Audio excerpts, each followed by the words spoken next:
Hi, everyone. Welcome to today's workshop. We're live again, and we are continuing our workshop for small content creators as we try to navigate our journey as small channels, our improvements, our ups and downs.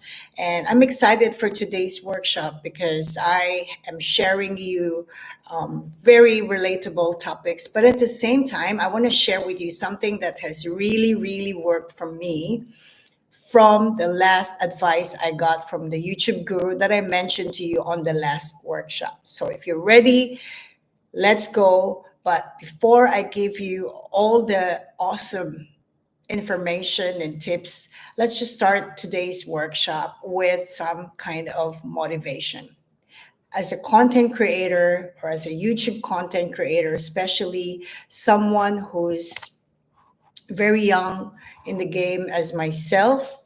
I'm sure many of you guys have just been a YouTuber for a week, a month, 3 months. In my case, I'm just 5 months old. So I just want to take this opportunity to start today's live stream with some motivational advice because it is very easy for us to focus on the monetization. And whenever we start our day checking on the YouTube studio and we don't see any views or we see very little views, it's already enough for us to think about giving up or shutting down our channel.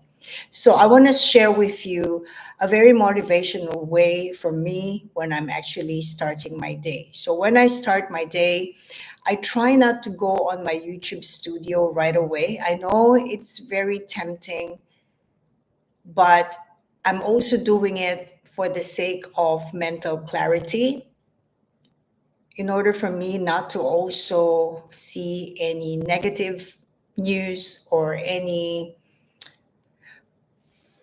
toxic message or post, or worse, I'm not happy to see how my channel performed while I was sleeping. I know, I'm sure we can all relate to that. So what I wanted to share with you is to just really start your day with meditation. I've started doing meditation these past few weeks, and it is tough because it's not really my thing. Starting your day with, hi, Isabella, just starting the day with some motivational conversation while I'm waiting for everyone to come in. And I was just talking about how I've been starting my day lately. Is my audio good? I've been trying to start my day with number one, when I wake up in the morning, literally, it used to be that I grab my phone and I check my YouTube studio. And so I stopped doing that. For the past few days or a week, I have really became so mindful and so intentional about everything I do to myself since since I became a content creator. I feel like my life really revolved in YouTube or in the channel. And it could be a good thing or a bad thing, but I feel that because there's more bad news than good news whenever I start my day checking my YouTube studio, it's just not helping me at all. It's just not doing me any good. So, what I started doing is I'm really more mindful about what I do when I start my day. The moment I open my eyes, I don't touch my phone. I just keep my eyes closed and do my meditation, say my intention for the day. And I try not to revolve my life on just the YouTube channel. I try not to be so intentional about my intention is only revolving on the channel. So I really made a lot of effort, and it's been doing a lot of goodness to me. When I start my day, I do my meditation, I close my eyes and I just do my little prayer and gratitude. Always start with gratitude and simple things in life. Everyone's healthy, everyone's good, everyone's have food on the table, have roof above their heads, and all these things. So I really don't check my phone and then I get up and then I just get, the kids going for their school. And I feel that it really made a difference when I don't really start my day grabbing my phone and checking my studio. Um, and I feel that it's also a healthy way for me, not just the YouTube studio, but just to instantly, our brain are still probably half asleep, and this is the last thing we want to put into our brain is just this information and all this stuff that we get on the phone. And we have the rest of the day, I don't know, 16 hours, 18 hours of our day on the gadget, whether you're on the phone, whether on your computer or your tablet. So yeah, I just want to start today's workshop by just sharing with you what could be a very healthy practice for us as content creators, especially small channels who have more bad news than good news. And so I have started that since a week, and it's been really refreshing. It's been good. And of course I would check, and then after that I put it away, and then I get on with my workout. If I do my yoga, if I go for a run, if I do my exercise. And so that helped me to really get my day to start on a good note. And it's I don't know about you guys, for those who are on the live stream today. I don't know how you are so occupied with YouTube or your channel since you started this journey as a content creator. It has occupied my brain, my mind, my body, and I just focus on it more than anything else. And we need to find the balance. We need to really not be so over occupied by it. And I think one of the practices I've done also is just to allocate a time of my day where I would say, okay, I'm in the mood to do my let's say if I'm doing the admin side of my channel, which I've mentioned in one of the workshop, if I'm doing my revamping or updating my description, going through every channel, this is very time consuming. I do that and I have that scheduled in a week, and it's really good because I don't feel like, if I feel like I need to stop, I just stop. I don't feel like, oh, I want to keep going. I never really put myself in that very stressful situation. So, anyway, that's just my introduction for today's live stream, just to simply touch on our very healthy habit and very positive way to start our day as small content creators. Because after all, we have the rest of the day to deal with a lot of stuff. So thanks for joining, Isabella. I'm still gonna get used of speaking of that podcast, but I'm glad you made it. I'm very sure that many of the viewers or the regulars from the US will start popping in shortly, like they always do.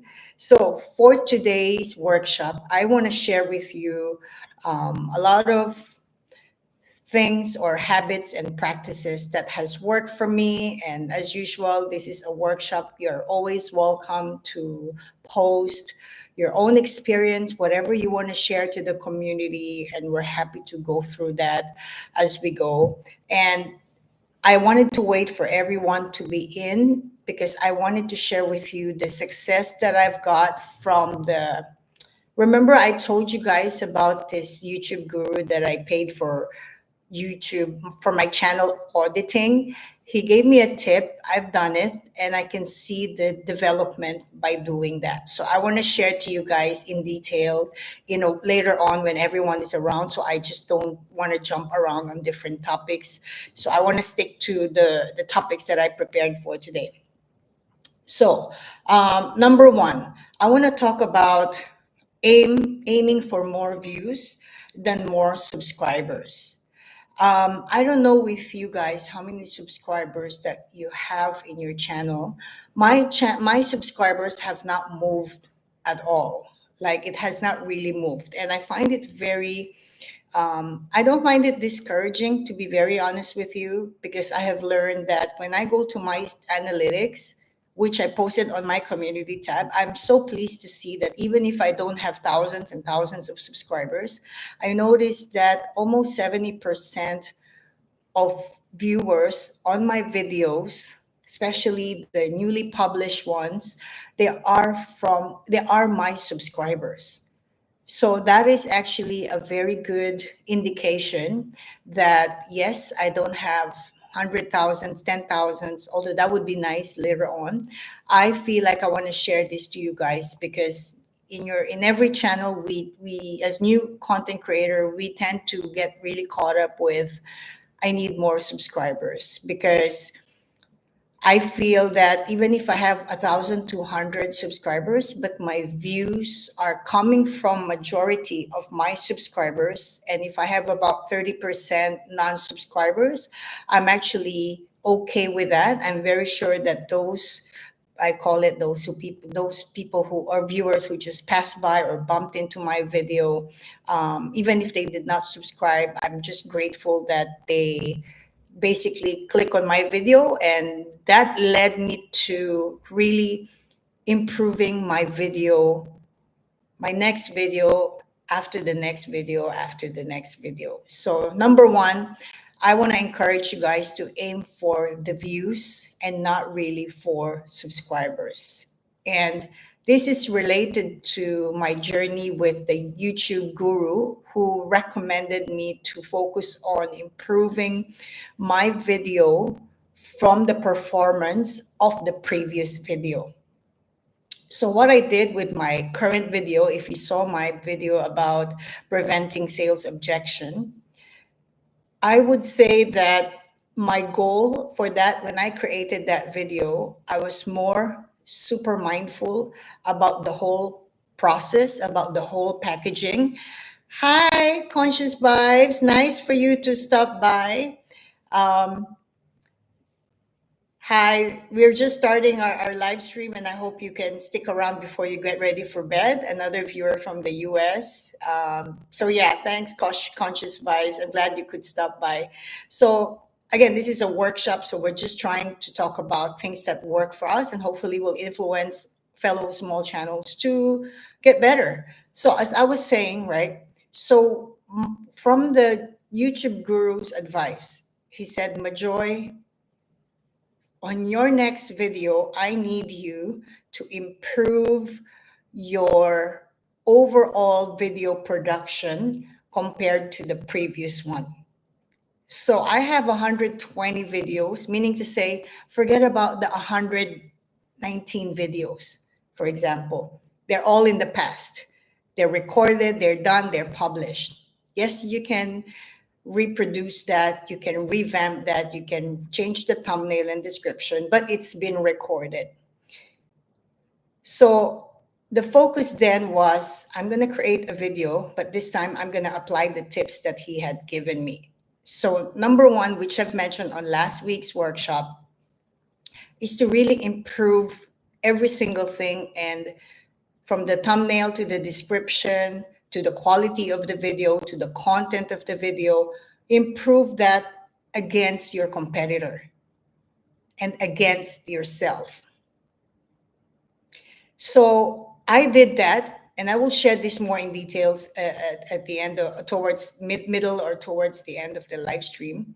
So I did that, and after I did that, I have seen how the previous video, in terms of the average, in terms of the CTR, in terms of the average view duration, in terms of the number of views on the first day or the first 48 hours, sorry, compared to the video before that. That's all. I don't care anymore about the rest of 118, 119 videos. I just needed to focus on the video I'm producing and the video I produced before that. So again, that's basically coming back to my first advice or first tip. The focus is really to aim for views, not for subscribers. And to do that, your video or our video has to constantly evolve, has to constantly get better.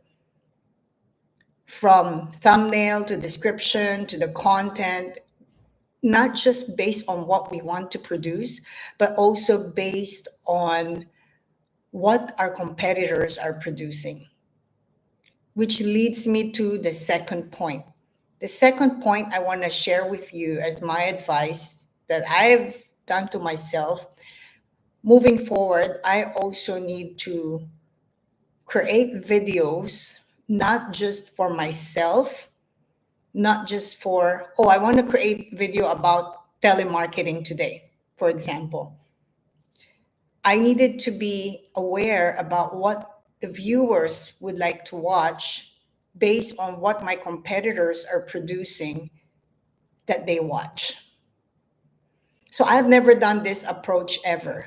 You know, for the past 4 months in my journey as a new channel, I've never done any of this. I was just focused on, I've got so many topics, I've got so many um, materials to produce, and I have produced that, and I don't regret doing that because I felt like that was a practice more than anything else. Without those bad videos, without those awkward videos, without those poor audio, poor video, and bad recording videos, I feel like I wouldn't be in a place where I'm more comfortable to create video that is mindful and that is intentional. I think the key word for today's workshop is small content creators need to also focus on being intentional and mindful about our work in terms of what you produce, what you create, and what you throw out in the YouTube world.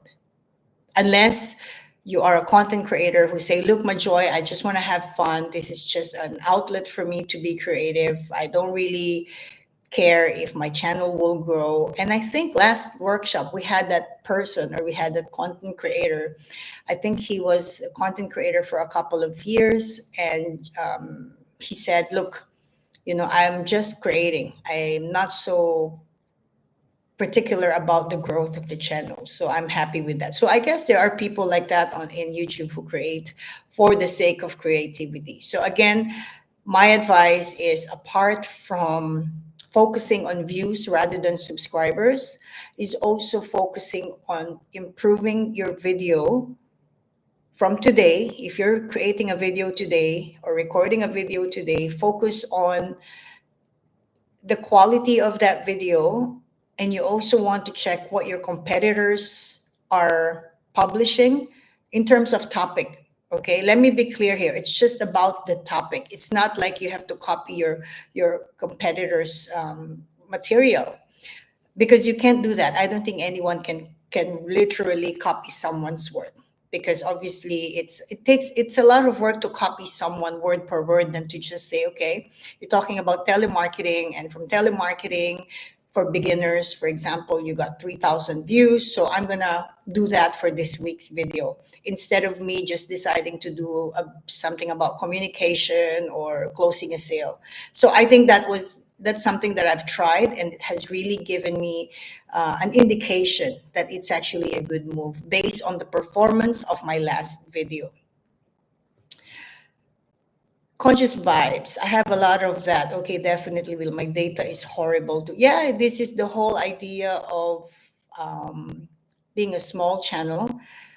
Speaking of that podcast, please introduce yourself to Conscious Vibe. She's also new YouTube content creator, but I'm in touch with her also with her channel. Speaking of that podcast, congratulations on seeing results. That is such great positive reinforcement. Yeah, I will share later, Isabella, in detail when everyone is here or when more regulars are around. So I don't need to repeat over and over again, because I don't want to lose my train of thoughts. So again, in the essence, tip number one, focus on the views, not the subscribers. And number two, focus on improving the quality of your video that you record. I'm talking about long form video, of course.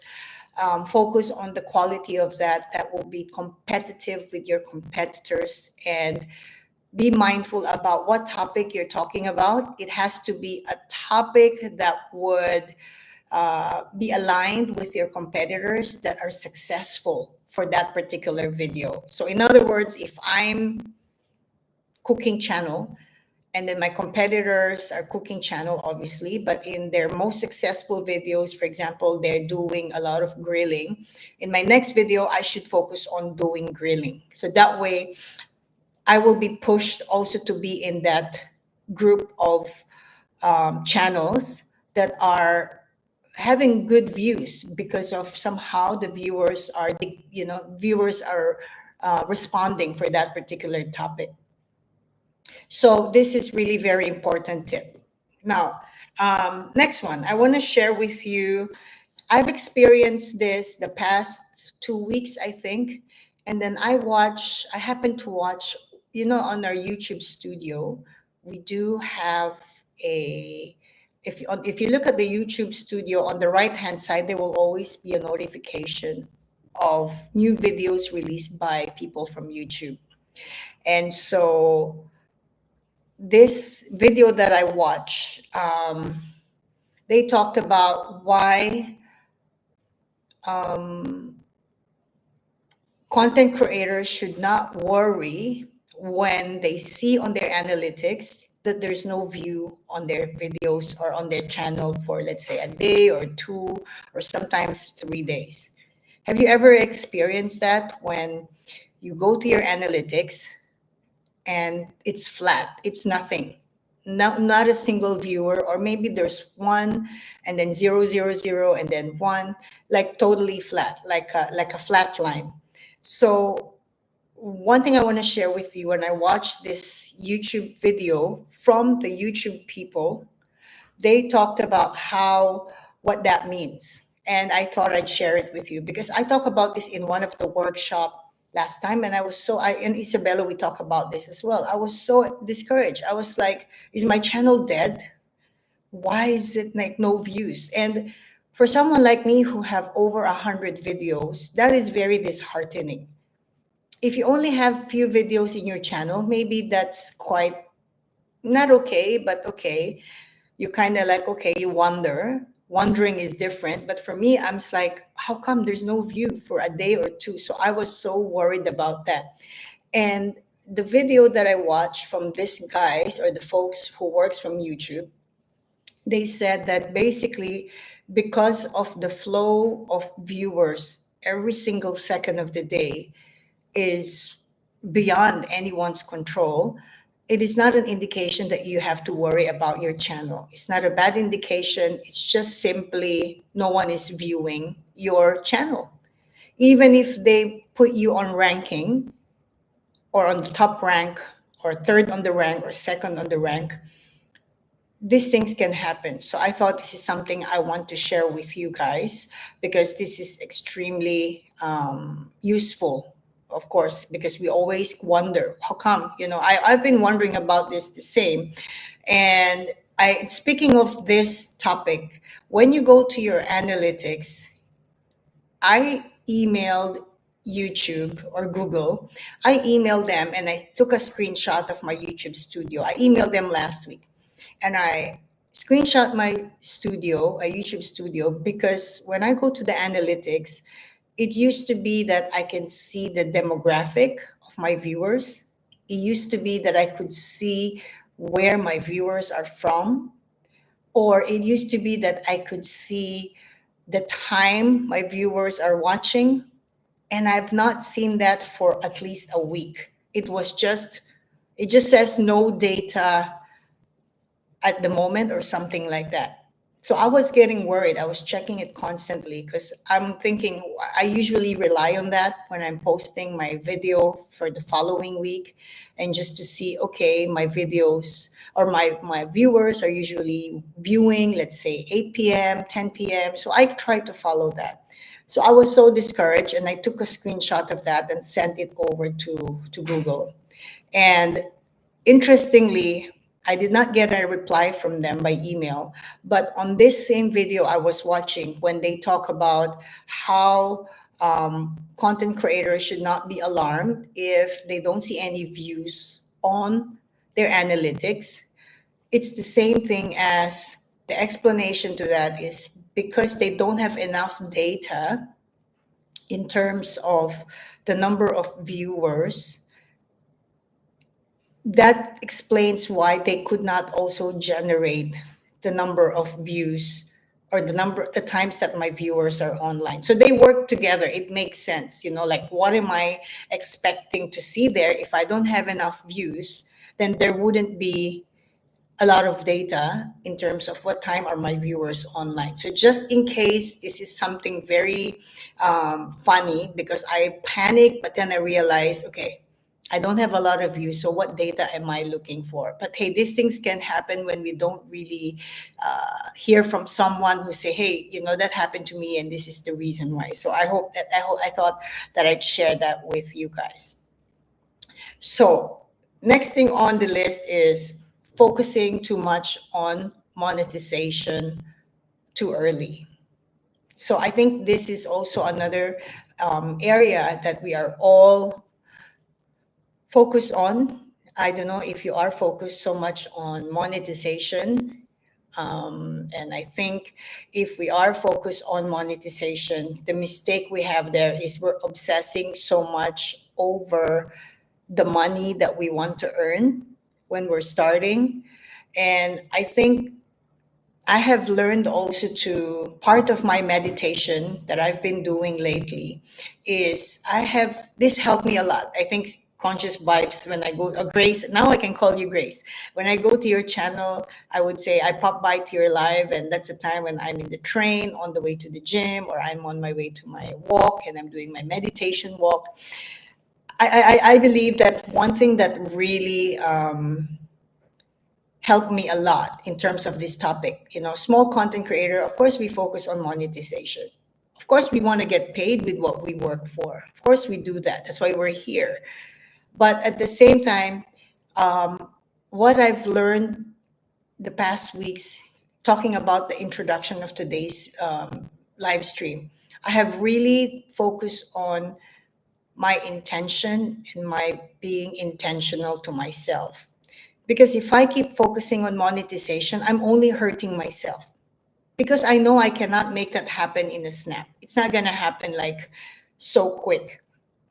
I have to accept that it will take time. It can take time. It should take time. But I also remind myself that having said that, it makes it easier for me mentally and emotionally not to be focused on monetization so fast. Of course, to be fair, if I have, let's say, 3,000 uh, watch hours, right? I would be really focused on monetization by then. But I only have about 500 or close to 600 watch hours. So I think the best way is to really be realistic about aiming for monetization for the healthy heart, for our mind, not so much about, when we set so high expectation for ourselves, it's really frustrating and it's just gonna do us harm than good.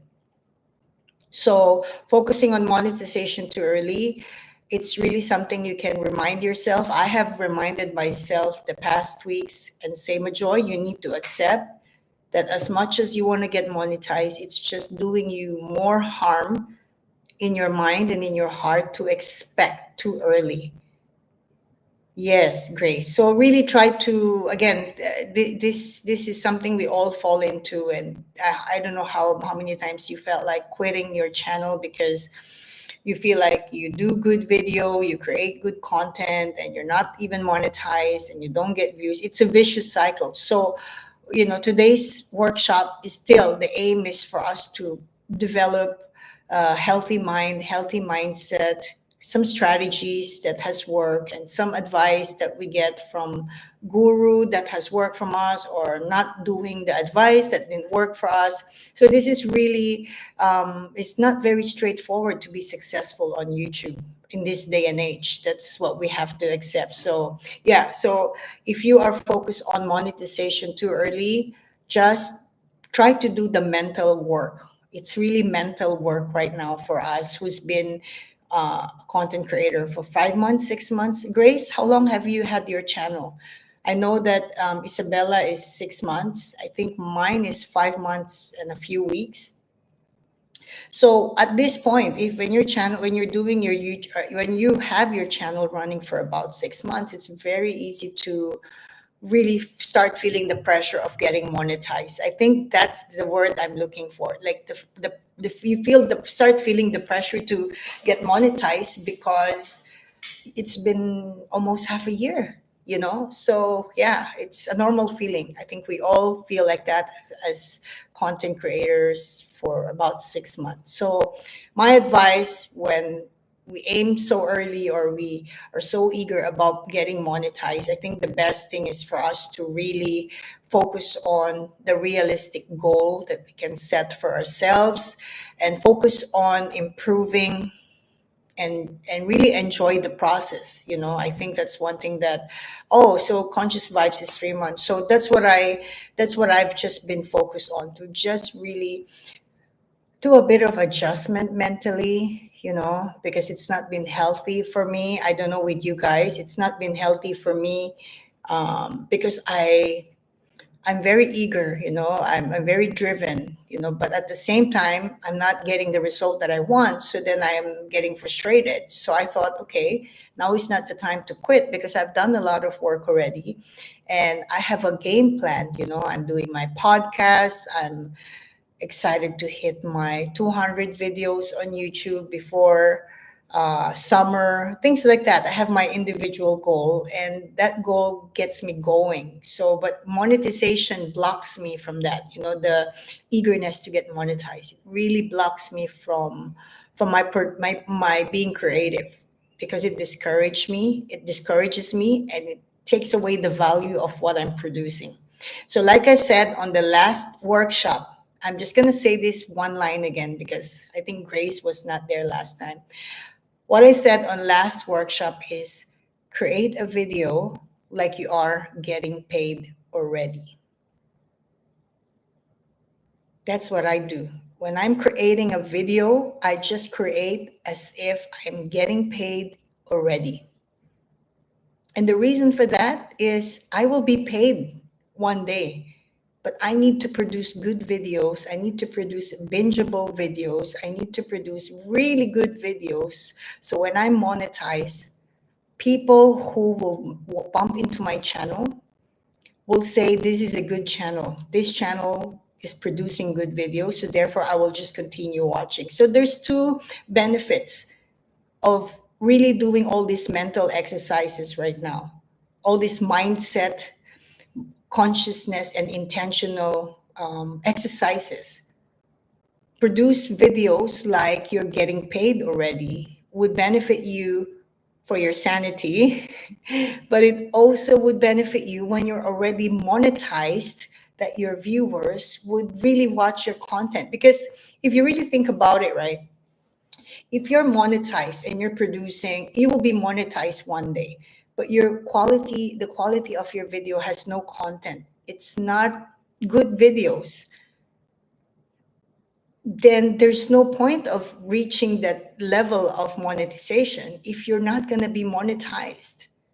Does that make sense? Because it's kind of like we're all running on a marathon, because it really is a marathon, and you hit the finish line. And once you hit the finish line, you have nowhere to go anymore, because your viewers have nothing to watch in your channel that would make them watch. So there's really no point of reaching the monetization if you don't have good content in your playlist. So really focus on that. That would be my advice to you on that. So another thing, guys, is moving on to the next point I want to share with you. Not celebrating small wins, okay? What has been your small win in your channel?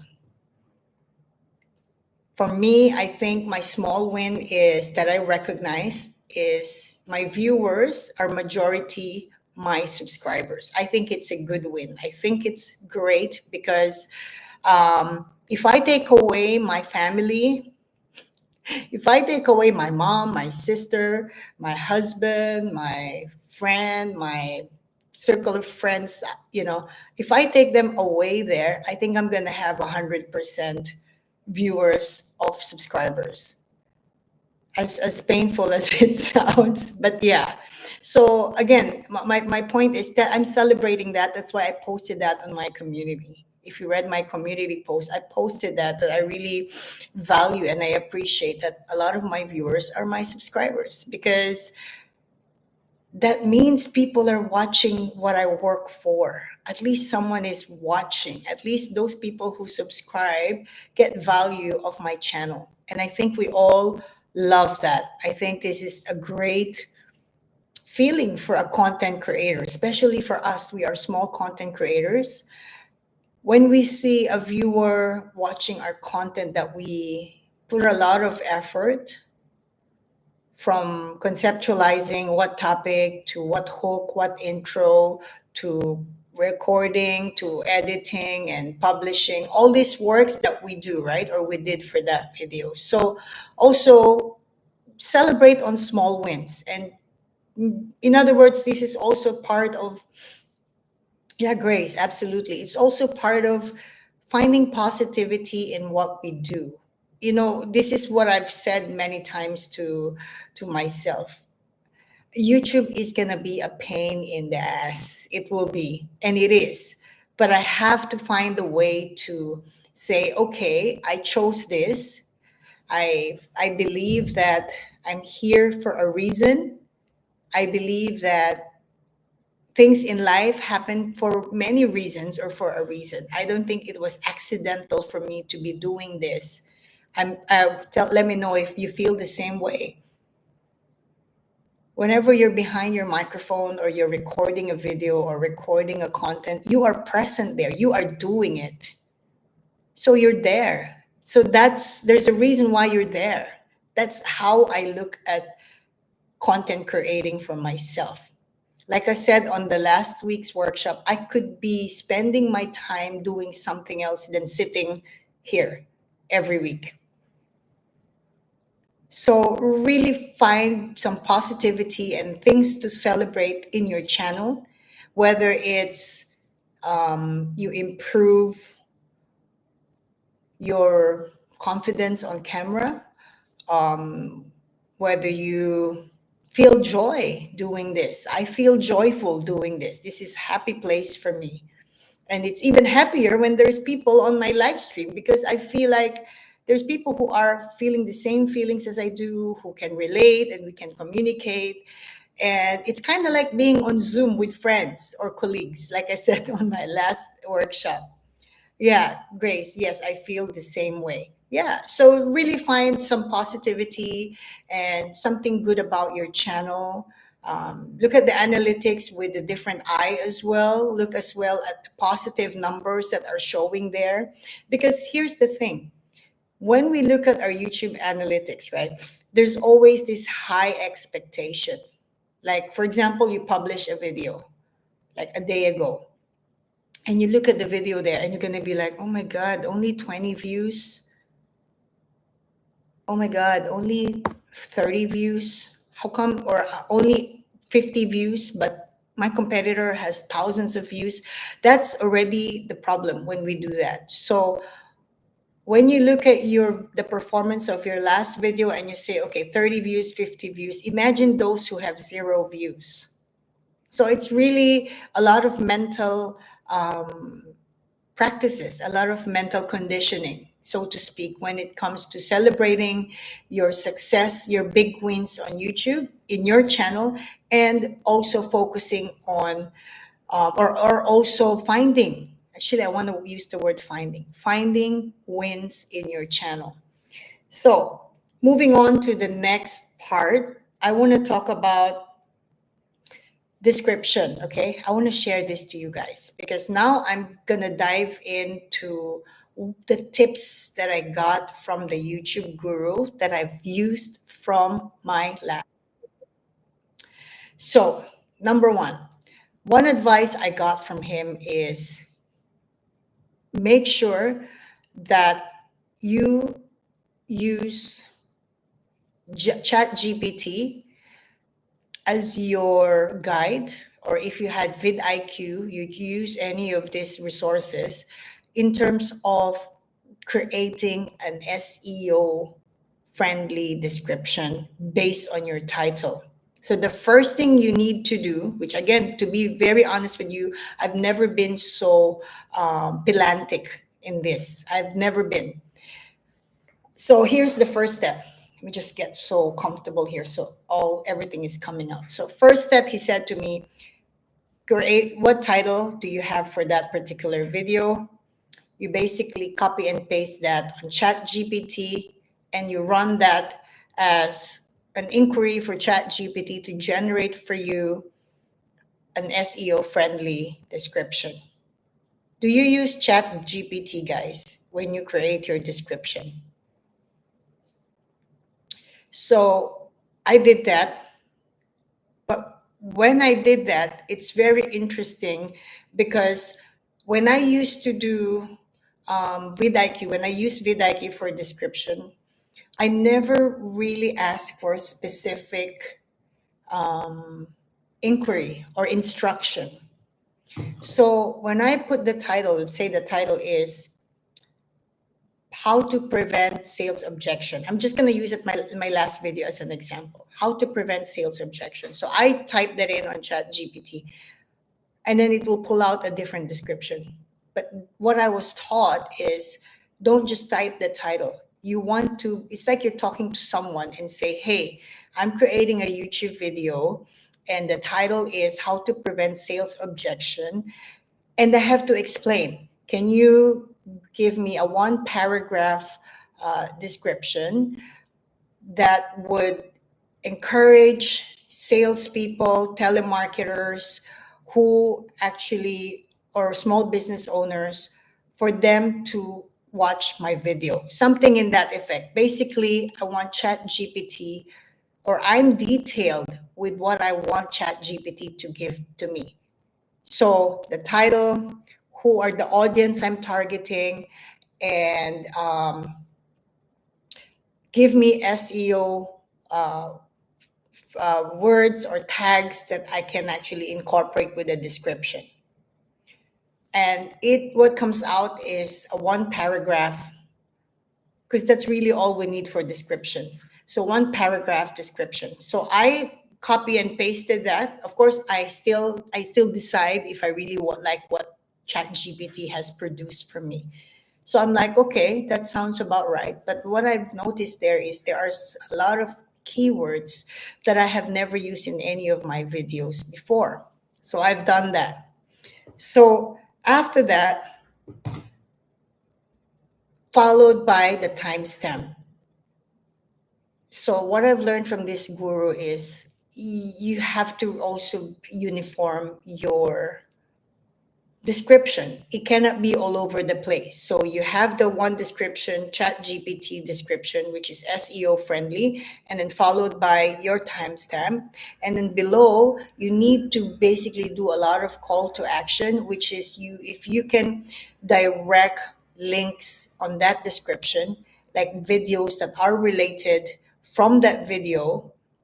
I know there's end screen, but that's also, this is basically double down. You're double downing on, I'm sending you the link for what will appear on the end screen, but also there's the playlist. This is my own initiative. I also included the link to the playlist of that particular video related to the topic, that the viewer would say, oh, she has a playlist about sales objection.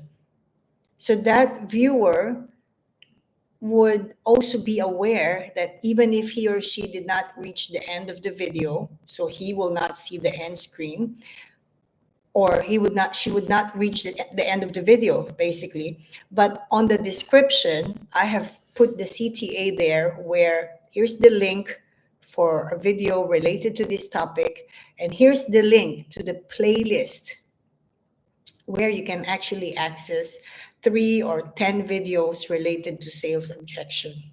And then, of course, below that, other things that you have in your channel. If you have the buy me a coffee, of course, the subscribe, the link to my channel, and so on. And if you're selling a book or you're selling a course or a website, that all goes to the lower part of your description.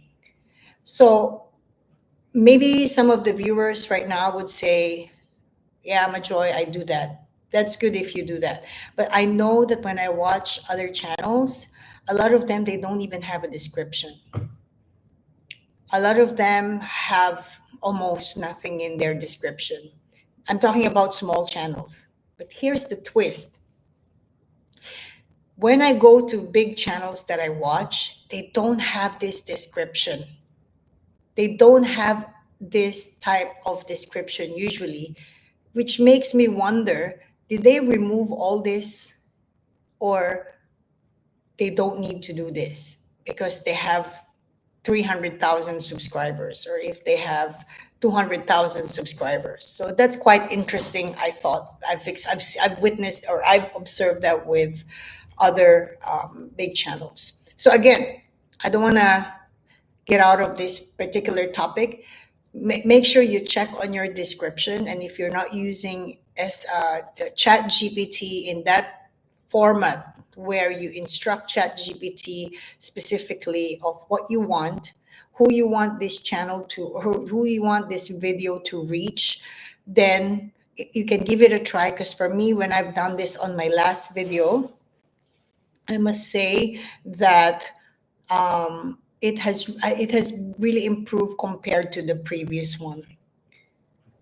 Grace, maybe that's why I thought the same. Yeah. So again, we are here to learn and to refresh ourselves and get some motivation and inspiration. I should be paying for this tip, Isabella. You're so kind. Yeah, no, but I really want to share with you guys these things because I'm also documenting the things that I learned. Um, like I keep saying, this is also at the end of recording or live stream. I go through every live stream. I spend a couple of hours listening to it and putting the timestamp and then transferring it to my Excel sheet, to my magic Excel sheet. And then that gives me direction on what I do. Really, it's really improving and not looking back so much. Now I'm at the stage where I don't look back so much on my previous videos because I just need to improve. My focus is I need to get better now. If I want to get monetized, if I want to succeed, I can't be dumping negative energy and negative thoughts. I need to pick myself up and say, right, what do I need to improve? And whether I'll get monetized or not, at least I made an effort to improve myself. And I believe this is my conversation with my husband. I said to him, don't ask me when I'm going to be monetized because I will be monetized. I said, because you know why? I'm putting in the work. Anytime you put in the work, there will be a result. It's like if I'm trying to lose weight, I need to exercise for that to happen, right? But if I'm not doing my work, then I'm not gonna, it's like I don't get any result for that. I'm only dreaming and hoping, right? So I think that's the mindset that I have with, when am I gonna get monetized? When am I gonna get rewarded for all this? So I thought that would be something helpful for us mentally. It's not always, content creating is not always the technical things. It's not always what do I need to do on the computer. We're so caught up with that, but it starts here. What do we do with our minds? What do we do? What do we put into our brain that hinders us from being great, or just becomes really discouraging for us? So I hope you took note of that description tip. Again, that will be on the description of this video. But remember, when you use Chat GPT, put the title first. Hi, Chat. Let's say I'm creating a video, a YouTube video. Here's the title. These are the people I want to reach this video. And then that would kind of help Chat GPT to pull out a very specific description. And the SEO, of course, SEO specific. So that also worked for me on the last video. Another thing I want to share with you guys is, okay, the ranking. Now I want to really dive in. I'm diving in already to what has worked for me from this guy. So I followed. Again, the thing is, you need to follow the instruction for you to see whether it's going to work out or not. So I was a good girl. I followed him. I've allowed myself to grow, not from the things that I believe is right, but I allow someone to tell me this could work, this has worked for me, and this could work for you. Hence, I'm sharing it on today's workshop. So, description done. I followed that instruction. So now the next thing he asked me is, okay, if you check on your competitors, For example, the title of the video. I said, okay, this is very critical because there's three things we know already: title, description, and thumbnail. These three things are so critical for any content creator, especially new content creators like us. So description is already done. So I have two things he assigned me to do. Your thumbnail should be better than your competitors, and your title should be pretty much the same as what your competitors have for that particular topic. Okay? This is ranking. Now I want to share with you the ranking part. This is so awesome. So I said, okay, so description out of the way. Thumbnail, I search. So, okay, my topic is how to prevent sales objection. Done. That's my topic. That's the video I created. So I go to YouTube. I search by the title, How to Prevent Sales Objection. What came out are my competitors who created videos related to sales objection. You with me, right? So when I do that, I'm like, okay, his instruction is you kind of copy, but not quite the title. So instead of me saying how to overcome sales objection, that's also one. But my title is how to prevent sales objection. So I, instead of trying to overdone my title, I just stick to how to prevent sales objection. Because my previous idea of or title, sorry, my previous title the previous title I had in my mind at last time was like, do this and you will prevent sales objection. Kind of like a very smart ass title. I call it the smart ass title. So, okay, I'll follow the rule. I'll follow your advice. I just stick to how to prevent sales objection. Done. And then he said, okay, when you do that, you search the video, check your competitors. How does their thumbnails look like? You have to beat their thumbnail. So we're sharing the same title, right? My description is more specifically for those who are looking to prevent sales objection in their job, in their business. So that's done. So now he said, look at the thumbnail and see if you can actually beat their thumbnail. And when you want to talk to me about thumbnail, this is like the most fun. I knew you're going to say that, Isabella. I'm like, okay, this is the easiest task you're giving me, to create and to intentionally beat their thumbnail. So I did that. But here's how I feel I did that. I look at the thumbnail of my competitors sharing the same topic as my video, right? And then I thought, okay, majority of them, this is just my individual judgment. Majority of them, of course, there's the face of the person. So I'm not doing animation. I'm not doing cartoons. I'm not doing something totally unique, because it's not about being unique. It's about joining them on the wave, being in the wave with them. So I'm like, okay, their face is on the thumbnail. My face will be on the thumbnail. And then I thought, okay, there's 3 words on the thumbnail.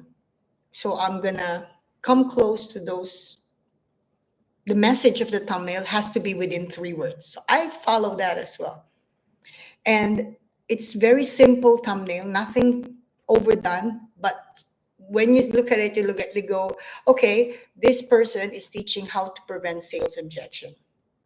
So I followed that. So if you look at that video, all right, nothing so fancy about it, but it is very intentional, because I went through my competitors and see what kind of thumbnail they use to produce this particular topic, how they title this particular topic, and then I just kind of like joined the wave with them. And when I search on YouTube, okay, when I search that particular topic, how to prevent sales objection, I am on the second on the ranking on YouTube suggested videos on the browse page. And believe me, before when every time I create a video which is related to the same scope, I'm still within my niche. I'm never out of my niche, but I don't see myself when I search my video, right? And so I'm like, oh my God, how come my video is not showing? But I can tell you now, guys, that since I've done that, I realize how staying on your niche is one thing, but really joining the wave of your competitors is super effective. I cannot tell you how happy I am when I go to YouTube page and I search how to prevent sales objection. I'm there. You know how they talk about, there are videos that came out a couple of weeks and some big channels would say YouTube is now promoting small channels. And I was like, BS, never happened to me because I was doing the wrong thing. I've done the simple approach and I'm there with them. I'm on the wave with them. Now my job is to create awesome videos with content and really passion and do it so good so that those people who click their videos already and say, look, I'm a telemarketer, I'm a salesperson, I'm a sales coach. These are the content I do, but I've watched all these old channels now. Now there's this new channel. Let's see what she got. And what I've got could be better than what they have. Because I have the same 25, 27 years of experience that I can share on my video. I just need to be ranked there so that I will have viewers to discover my channel.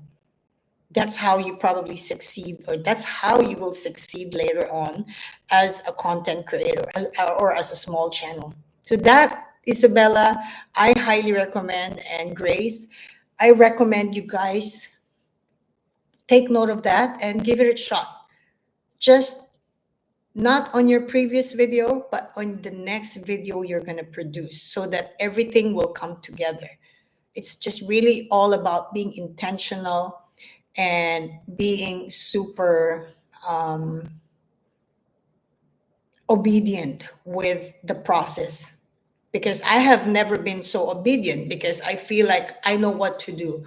It is my video, it is my channel, this is what I want. Well, that's what happens. So the bottom line is, did my video go viral? No.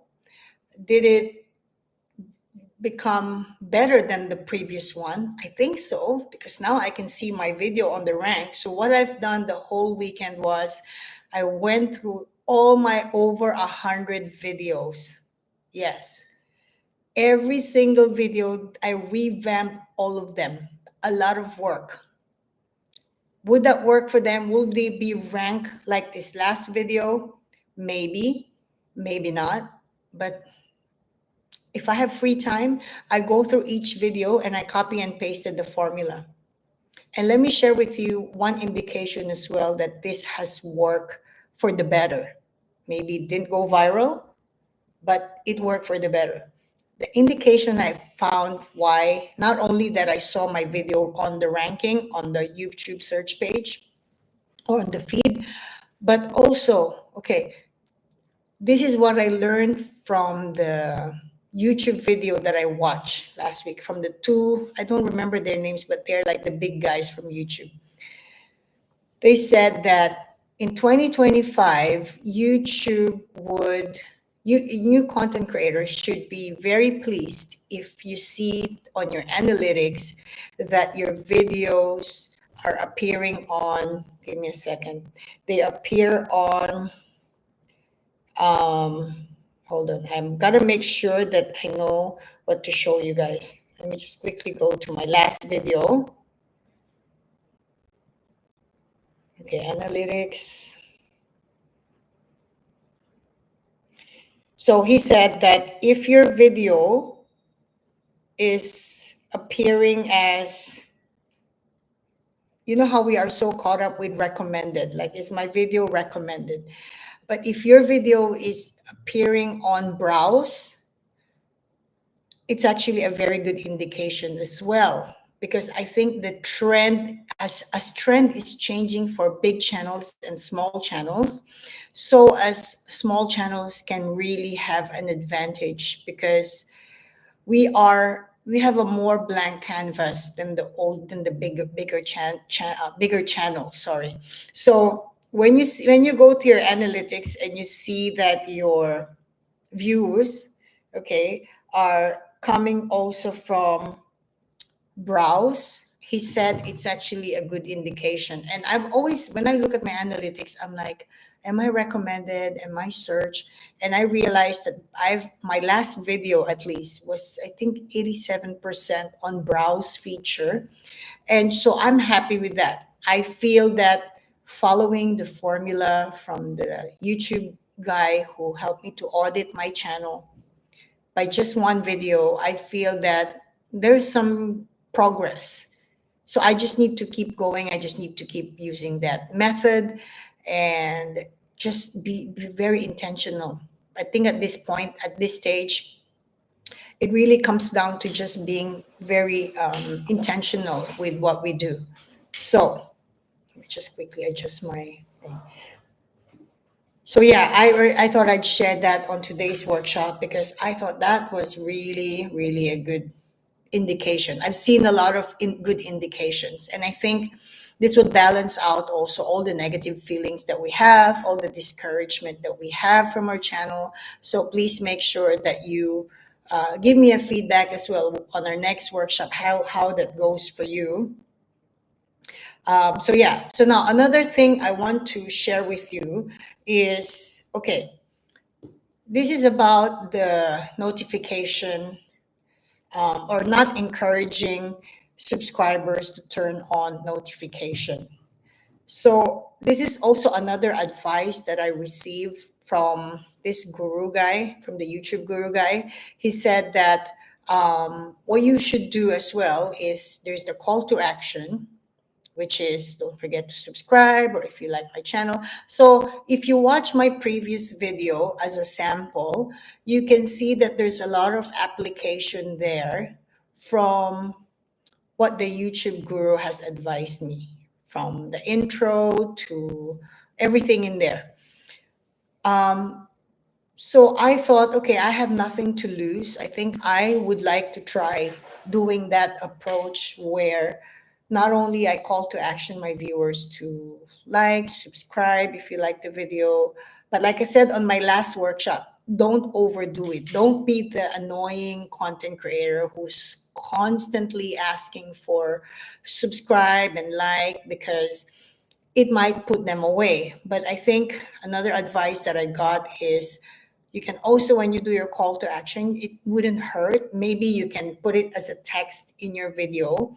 Don't forget to hit the bell for notification, or don't miss the bell. So you know, since you like this content, so you still continue to get notified if there's any videos coming up, things like that. Because we already know, as the regulars in this channel, right? We already know that I have to deliberately go to my subscription list on my channel for me to check if my regulars have posted something new on their channel. I never get notification from YouTube.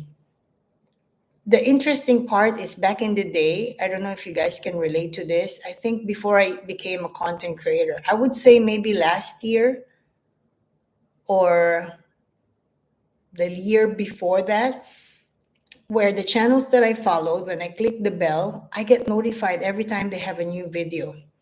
I don't know, am I doing wrong with my setting with my YouTube as a user, not as a content creator? Because I'm just worried, like, how come I don't get notified? So he advised which I would like to try, which I would try, whether you want to put this on your description to kind of really emphasize on click the notification bell so you will be notified for new videos. So really, maybe you can put that on your description, or you want to put the text on that on your video as your call to action, or you want to comment that and pin that on your comment section. I think the idea is to start really including that in your CTA. Isabella, neither do I. I have issues seeing the comments my viewers leave. It is something that is very frustrating. Yeah, yeah. I also feel the same way, you know. So just, I guess, we want to try to incorporate some of these tips that might help us to call to action or to generate more connection and views. Like I said at the beginning of today's workshop, my focus now is not the subscribers in terms of I need more subscribers. I think the best thing is to achieve your 1,000, but 1,000 viewers who would really watch your videos, at least 1,000 viewers who would really appreciate, you know, what you offer them, and they have a use for your channel, so they're loyal, they stick around, and they really watch the video that you produce. I think that's really the fundamental way to get monetized. You know, the more I think about it, it's extremely ambitious to say, okay, would I, if I see my competitors, it's extremely ambitious for me to say, oh, my competitors have 300,000 subscribers. Can those 300,000 subscribers, half of that go to me as well? Because I share the same niche as my competitors. And obviously, the answer to that is unknown. I don't know if it's going to happen. Maybe because my videos are never ranked, so they never discover it. So now, once I've done all the tips that I've shared with you earlier on, it gave me hope that, okay, if I consistently repeat that on my future videos, even though I've done that on my previous videos already, hopefully it will keep ranking my video on the YouTube news, on the feed, and hopefully it will reach the same audience who subscribe to those big channels, and hopefully they would say, okay, I have watched all these videos from this old channel, maybe I want to see what this new channel is about. So really something encouraging for us to look into as new channels. Now I want to talk about cards. Do you guys use cards? You know, when we have an option to select end screen. So when I do my end screen, I select two things: video and playlist. Of course, the point here is how many viewers actually reach to the very end of every video. And I'm not talking about our videos as small channels, even big channels go through this, believe me. And so the challenge is, if they don't reach the end screen, then I've mentioned earlier, make sure your CTA to what video is next or what playlist to binge next related to that topic should be on your description. Now, there's an option there below end screen, which is cards. Have you guys used that? Have you used that to your advantage? Because I have learned that when you do that as well, it's also kind of like a buffer or a backup for your viewers to say, okay, you're basically promoting more of your videos, pretty much. You're promoting more of what's on your playlist. So if you've never used the cards, it's basically similar, Isabella, to end screen. So you can experiment on, I've tried that on some of my videos. Again, how far does my viewer go in terms of, if I produce a 15-minute video, how far do they go? So it's just a buffer, you know, from the end screen to the cards to the description, the CTA on what link to click for the next video.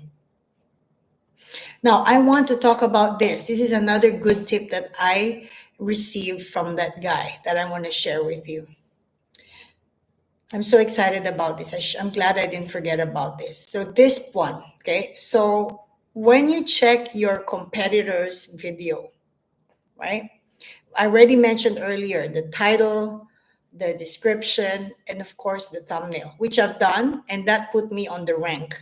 Now, what would also put you on the rank, the same wave as your competitors, talking about the same topic within the same niche, is the length of your video. Take note of this. This is very significant.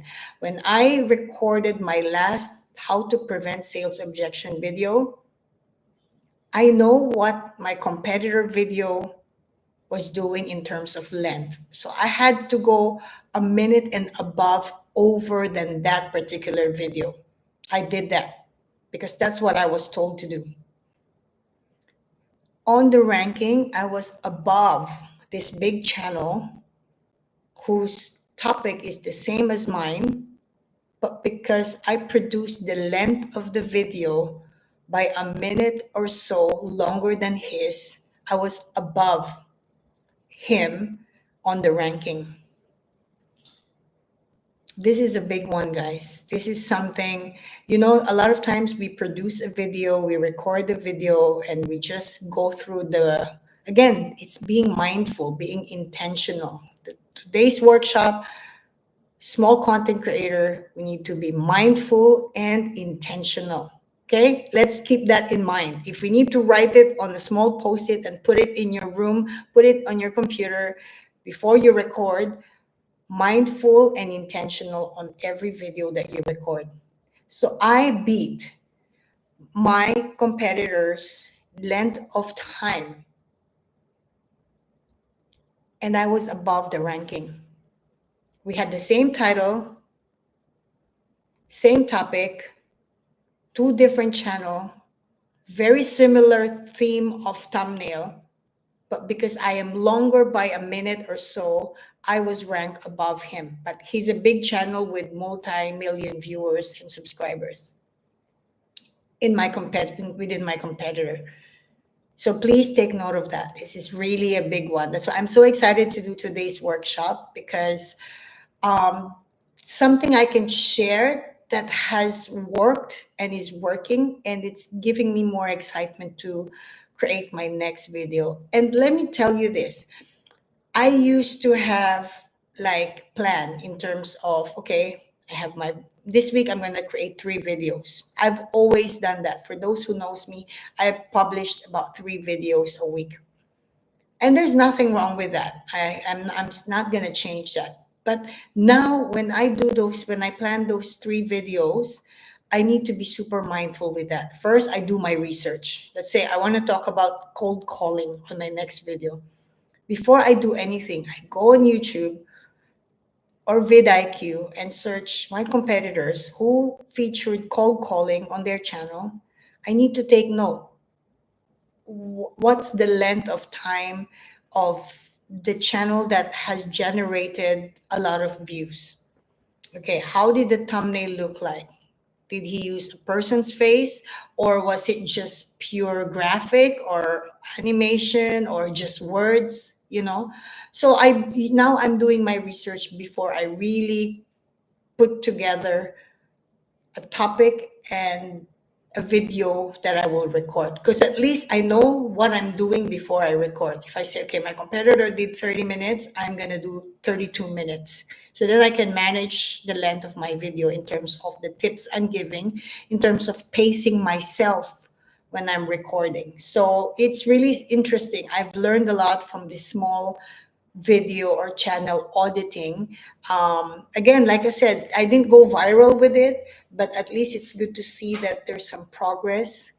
And we know that to go big on YouTube, to get monetized, 99% of the time, we just need to have that one big video or 2 videos that would really hit the whole top of YouTube viewers and looking for your exact content. And that's how you go viral. So yeah, I'm so happy I could share this to you guys, because compared to other things that we used to do as small channels, we are always doing what we believe is the right thing to do, but also sometimes it's good to learn from the actual experience. So comment below if you have anything to say, if you have anything to comment about that, or any questions that you have. So yeah, those are the things that I've done on my last video. Let me just check on the list quickly. If you have any questions, please feel free to leave a comment.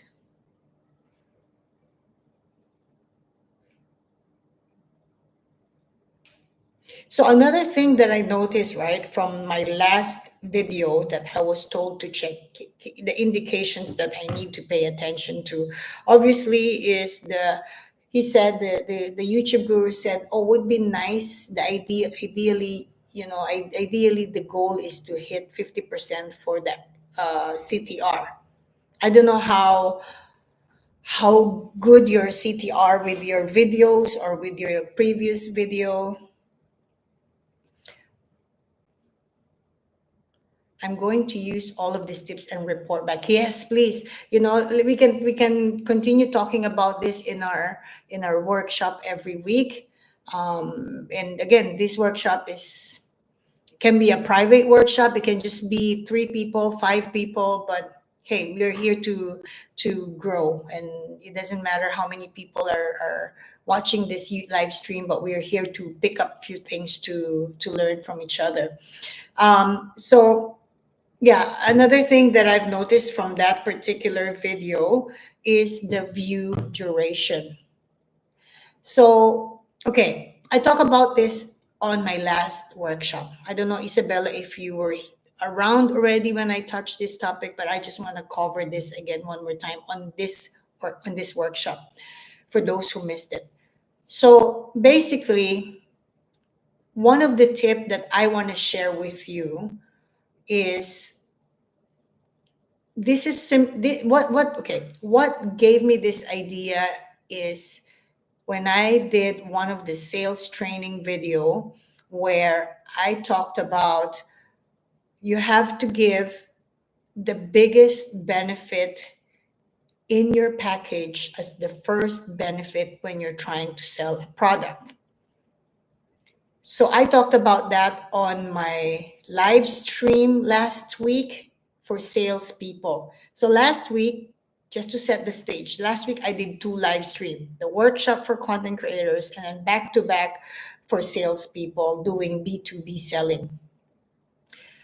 So on my B2B selling workshop last week, I talked about one of the tip is in order for you to attract your sales, you better be giving the biggest benefit in your package at the very beginning of your meeting, because you don't want to lose, you basically want to wow your customer immediately.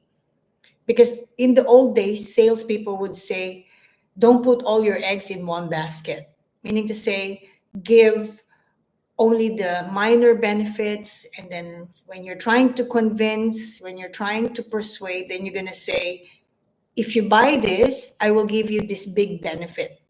That has been the good old days of selling. I've experienced that in the 90s, and that has worked in the 90s. So on my workshop last week for salespeople, I did the reverse. I said, now what you want to do is to give the biggest benefit at the very beginning of your presentation. Give the biggest benefit, because that would be a reason for him to stay with you or to buy from you. Definitely not to reject you, definitely not to give you objection. So related to my workshop last week for content creators, I put that into application. And I put that application on my last video, which is the how to prevent sales objection. Now I basically, when I create a video, especially my videos are mostly educational, tutorial, giving you tips. If I'm to give 10 tips on one video, I have to give the best tip at the very beginning of the video, because we know that viewers are not really watching the whole long form video. Even if you have a 5 minute long form video, even if you have a 10 minutes long form video, chances are the viewers will not make it to the end. So the last valuable tip you're holding on to would not do anything good for you. It's just there at the back end of your video. So whatever long form video you're creating, if you're doing tutorial, if you're doing sales training, if you're doing tips and educational materials on your video and you're enumerating or you're breaking down helpful tips, my advice is to give the best on your list as the very first part of your intro. So if you also notice my last video, I really trimmed down my intro so short that I just basically introduced what this video is about and what solution do I have for your problem, and I gave the biggest solution right away. And this led me to my average view duration to 7 minutes. Let me show you guys. My average view duration for this video, can you see, sorry, this video, how to prevent all sales rejection, you can see that my average view duration is 7 minutes. So it's actually a good thing because yes, it's not full video, but I know that the reason why it's average of 7 minutes for that video is because of me strategically giving the best that I could on that particular tutorial or video or sales training workshop, because it was like 30 minutes and 42 seconds video. So I don't expect my viewers to watch all the way to the end, but of course, I don't underestimate those who really watch full sales training video if that's really what they use for their business. Because it's educational, chances are, if they really need your content, they would probably watch the whole thing. Maybe not in one sitting, but maybe staggered, a couple of tips now and a couple of tips later. So try that as well, because that might influence your average view duration. Can you share with me your average view duration? What is your average view duration of the videos in general for you, or your last video?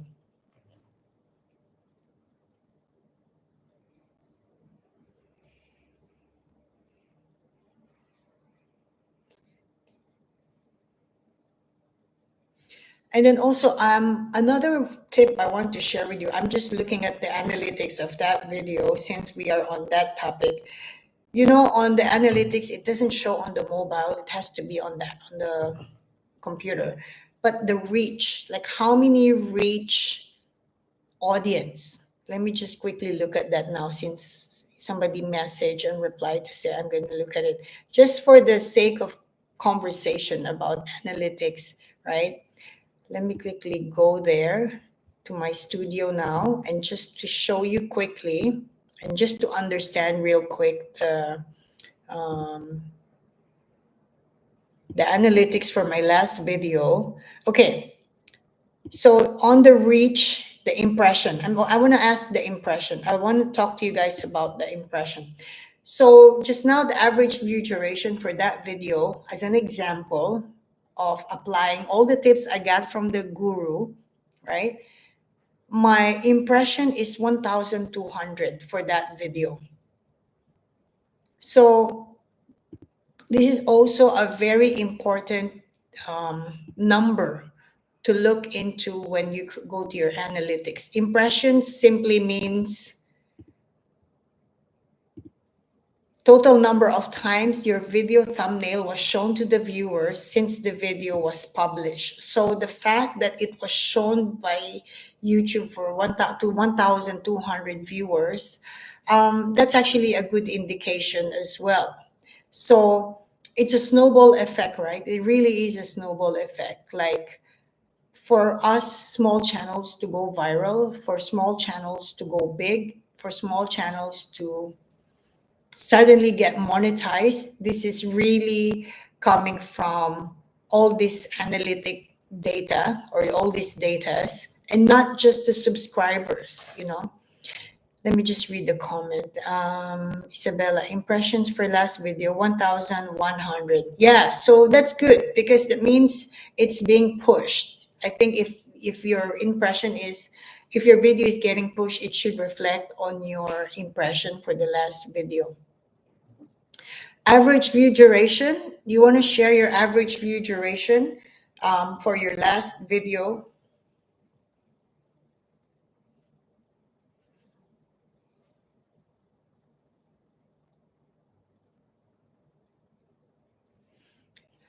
So I also want to talk to you guys about, um, I'm just going through my list because we have some new viewers who just joined. Hi, guys.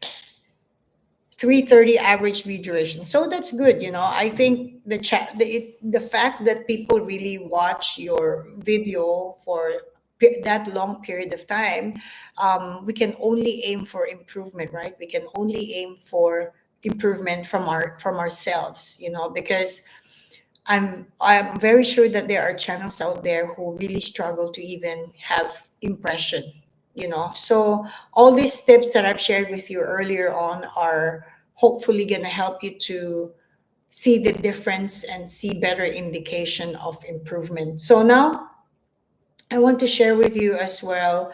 So again, in closing of the last tip, right, is basically giving value quickly. You want to give value real quick to your viewers at the very beginning, because once they see the value at the very beginning, they will increase the time watching your video, and that would really extend your average view duration.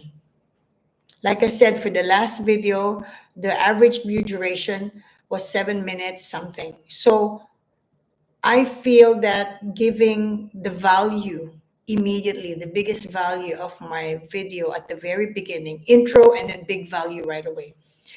I changed my tone. I used to kind of like go around and just give them tips and then reserve the big one in the end. I realized that, okay, maybe I should really focus on just giving it at the beginning, because I don't think they will make it that far to the end. So, yeah, just that's my tip for you if you want to see how or what are the ways to increase your average view duration.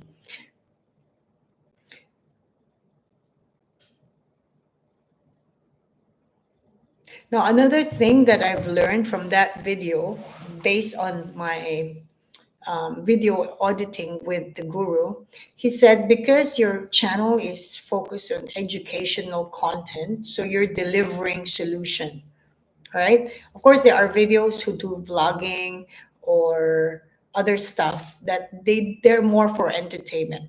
So now he said because the concentration of your video is providing solution, because you're a sales coach, so you want to provide solution to your viewers. So what I was also um, he reminded me, he said, I've watched your video, you do give solution, but it's always good to give solution, um, again, at the very beginning of your video, like at the first 2 minutes of your video, you should already be giving the solution. So again, you know, if you're doing educational video, you're doing tutorial, I think if you consume tutorial videos as well, you can relate to this. You know, like for me, if I watch tutorial on, okay, so I got my new mic. So I first thing I did was search on YouTube tutorial to use it, because who has time to read the manual? And with my old brain, I rather have someone to tell me how to do this to make sure that I'm doing it right. It's not skyrocket, but you know, still. So that's an example of a tutorial of someone like a viewer who go on YouTube and search for tutorial materials to learn to operate something or to learn something for business or for work. In my case, for sales, for business, for them to improve their sales.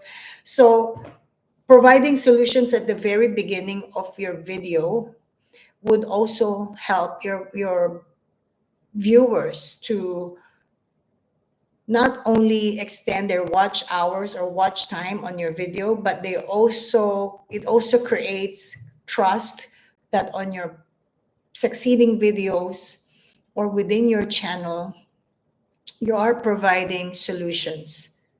So this is a good tip that I received for him. So he said one good thing that he gave me a feedback. He said, one thing I like about your channel is your consistency. Your consistency within your niche, your consistency on providing solution. Let's say the problem is how to prevent sales objection. He said, when I watch your video, you really are giving solutions to prevent objections. So he said, a lot of channels, they would put a title like that on their video, but to commit on really fixing that on the actual video, sometimes it doesn't deliver. So he said that consistency of providing solution based on the nature of your channel. He said just make sure that you're constantly doing that, so you're not only growing the average view duration, but you're also growing the returning viewers. So returning viewers are obviously those viewers who watch your previous video and they said, "Oh, okay, I like that video," or "She helped me on that video how to fix this problem." And so I'm going to continue checking out other videos that she has, and then I'll go to her playlist, and on her playlist I can see that there's specific topics that are my problem, and she's helping me to fix those problems. I think that's a very, very basic, very simple way to put it, and to be reminded, a small content creator, that if we can really just focus on being intentional with, I'm going to provide solution to your problem, but let me figure out what your problem is. So in my niche, the problem I need to research on is, what are the common problems of the salespeople? And then I need to navigate what are the popular videos on YouTube that go viral, that provide solution to the same problem that I have solution as well, and kind of like recreate in my own flair, in my own sassy way, in my own creativity, and recreate that solution to the same viewers who are sitting there and say, okay, I'm looking for other solutions apart from this. And then there will be my channel already rank up there next to these big channels. And then I just need to deliver. So this is a reminder that it's one thing to be ranked, but at the same time, the next thing you need to focus on is to really be able to deliver consistently, consistent content, the content that would really deliver onto what you have promised to your viewer. So I hope that's a very good tip as well in terms of the solution that you promoted on your video, or in your channel, that would really deliver to increase returning viewers, because we really need to just not focus on subscribers. We need to focus on the returning viewers, on the regular viewers, on the average view duration, on the impression, on the ranking. These are the things that we can actually really work on, that could be possible to be within our control, if we just do those elements that we talked about earlier on.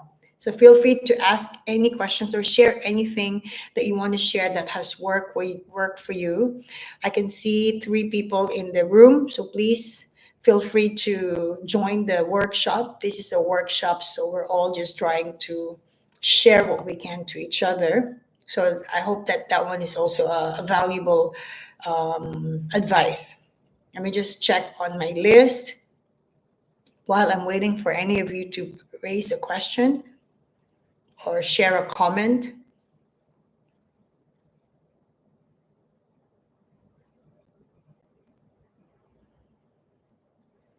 Okay, so this is something very interesting. So when I was actually, that I do have my website. For those who are regulars, I do have my website, and I have my logo in my website. I have not really incorporated my website logo into my channel. But talk about branding. So this popped into my head when I was writing down the topics for today's workshop, which gave me an idea of branding my channel further, or rebranding my channel, or adding brand, not brand materials. The word I'm looking for is um, basically adding more brand into the brand. Okay, so what I thought about was like my website logo. So I thought, you know what, maybe I can actually put that logo. You know how videos would have watermarks, right? So I'm thinking maybe I can incorporate those logo from my website, whatever brand you're selling outside YouTube, that is integrated or incorporated to yourself. If you're a book writer, or if you're a teacher, or if you're a baker, or whatever outside business that you do outside YouTube that you want to connect to your brand as a YouTube content creator in your channel. I wanted to, I just need to make sure that there is no issues with this with YouTube, but this is something I just have in my mind, that my logo from my website, I want to start including that on my future videos. It's basically just adding more brand to my brand so that those people who are aware of my website logo can also connect that to my YouTube channel. So it's nothing so, it's not an overly done logo. It's basically like a tree with two hands holding together and lifting each other up, kind of thing. So, and then that's my logo on my website. So if you have any logo on any products that you sell outside YouTube, you might want to think about, maybe you can also incorporate that into your channel. Maybe when you create a video, you can actually have a pop-up of that little logo on your video. Then maybe that would also kind of add more value to branding of your channel, especially for Isabella. I know you're rebranding right now, or you've just rebranded. Maybe this is something you can add into your branding or rebranding, like your own logo. So let me know what you think about that. So we talk about the channel description. We talked about the video watch time. Also, very important to pay attention on that. What your competitors are doing with their video length and being on the same wave as them. Um, Not encouraging subscribers to turn on the notification. I've already covered that. Not using cards effectively. That's also part of that. Not branding your videos. Like I said, just a subtle branding element, doesn't have to be super too much. I think for me, I think Isabella said the one I created pops up at the end of my video. That's good. But I think for me, I would put it at the beginning. Because again, we go back to the truth of, it's good to put it in the end, but if viewers can reach to the at the end of your video, which generally our viewers may not reach the very end of our video, so maybe you can also incorporate that right at the beginning of your video, which I plan to do on my next video. I haven't recorded. I need to be very intentional about my next video. So yeah, this is something I also have on my list that I'm sharing to you guys. I'm really curious, before I go on to the next list, how does my audio sounds like? I feel like I'm still speaking the same effort in terms of power and volume, worried about the quality of audio or that you guys don't hear me very well. How is the audio sound like? Is it actually much clearer even if I speak soft like this? Isabella, facts, thank you. Yeah, just put it in the front because, we whatever we can put right at the very front, put the good intro, put the quick intro, quick hook, biggest value at the very beginning, logo at the beginning, and that would be, let's say, the first 2 minutes. Everything will be already in one package on the first 2 minutes of our video, just to capture them, just to get them to stay around, to stick around, and to binge on other videos that we have in our video. Okay, so I think I don't need to speak a lot. Okay, if I speak to this level, I think it's clear. I'm not sure, I haven't played around on the noise reduction. I'm not sure what noise you mean. Maybe the noise from outside, like some construction or cars. Okay. But other than that, as long as you guys can hear me clear in terms of what I'm delivering, I think I'm happy with this mic. Okay, let me go through my list again. Not adding value quickly, um, addressing pain points. Like I said earlier, this is one thing I also do on my sales training. When I do my sales training, I always identify the pain points because of the nature of my topic. The nature of sales training is obviously the problems that they have. Now, if we want to talk about um, content creating, and you're not doing sales training, you can see as well that we have to identify the pain points. And that's exactly what I did on my last video. Just really identify the pain points because there's two types of content we can create, right? We can create a content that we feel like creating, or we create a content that is actually solving someone's problem. So let's say, for example, I want to say, if I feel like creating a content, let's say today my topic is um, how to speak confident on camera, for example, right? For example, that's my topic today because that's what I feel like creating. But if I look at what is the pain point deep beyond that topic, that I can actually create rather than just talking about how to speak confident on camera, then that would probably cater to more viewers who has more pain points than just being confident on the camera.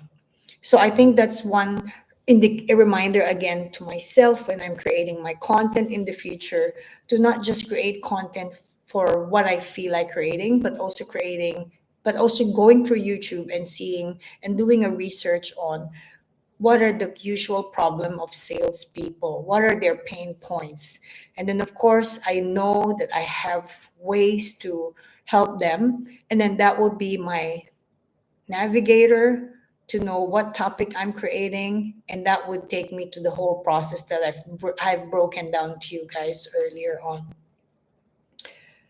Let me just go through my list. Okay, not creating a backup plan. I think this is the also another thing that I want to share with you guys. So, not creating a backup plan. Tell me if you can relate to this. Basically, what I mean by this is having no content ready in days when, let's say, you're traveling, you're going overseas, you're going on holiday, or you got sick. And okay, Isabella, this is the last part anyway of the tips I'm giving. Thanks for joining. Thank you. I'll speak to you soon. Appreciate. Thank you. So when we get sick, right? Let's say when we get sick or when you have to travel, these are the periods where we're not able to create a video. Have you experienced this as well? So I think one of the tip I want to share with you is to be able to create a backup video, meaning to say, if you can actually create extra video ahead of time and keep it in the vault, and you can actually use that for those periods that you're traveling and you're going away and you're not able to publish a newly recorded video. So this is another topic or another tip I want to share with you. If you have a goal of recording long form videos in a week, please comment if you are the type who do more long form video than live stream or than shorts. Then this is something that you can actually take into consideration. Like, I think, like I said, the very theme of today's workshop is being mindful and intentional. So, again, it goes without saying that if you are actually creating more content and you're planning your materials, then you can say, okay, for this week, I'm creating 3 videos, 3 long form, and I'm only going to publish 2 because I'll keep one for next week because I won't be able to because I'm working or I'm engaged on other things. So just something that you can actually try as well if you are a big long form video creator, to have a backup plan, especially on period when you know you're not able to record a new video. So yeah, I think today's live stream, today's workshop is very productive, is very useful. I was able to share with you what I wanted to share, and I will update the timestamp. If any of you have any questions, please feel free to comment. Otherwise, I will be closing today's live stream, and I will update the timestamp for your reference and for those viewers who didn't make it today. I just want to say thank you again to all of the viewers who are always watching our live stream and joining. There's some who just joined again just now. Hi there. We covered a lot of very good topics and tips today. Really, really good. And if you missed it, don't worry. There will be a replay of this live stream. And of course, just give me some time to update the timestamp, because on the timestamp, I will be able to give you a very specific chapter that you can follow through and for you to know what topic you're actually interested in. But today's topic, today's workshop is more about intentional efforts that we do as content creators that would affect our performance, our mental state, our creativity, and our ability to really be able to gradually improve and success as a YouTube content creator. So we have two more in the community. Hi guys. Do you want to say hello? You want to introduce yourself? If you have any questions? We've covered a lot already today, so I don't want to repeat everything again now, but it will be on the replay. And thank you for stopping by. I do appreciate. And I know that we have some viewers from the US, and some of them it could be 10 in the evening or 8 in the evening, or some of them might be even past midnight. So I really appreciate that you guys can stop by today. Like I said, remember to be intentional and mindful when you create your videos moving forward. So if you have no comments or no questions, I'm going to close today's live stream. And thanks for stopping by, and I'll see you on the next workshop next week. Bye, guys.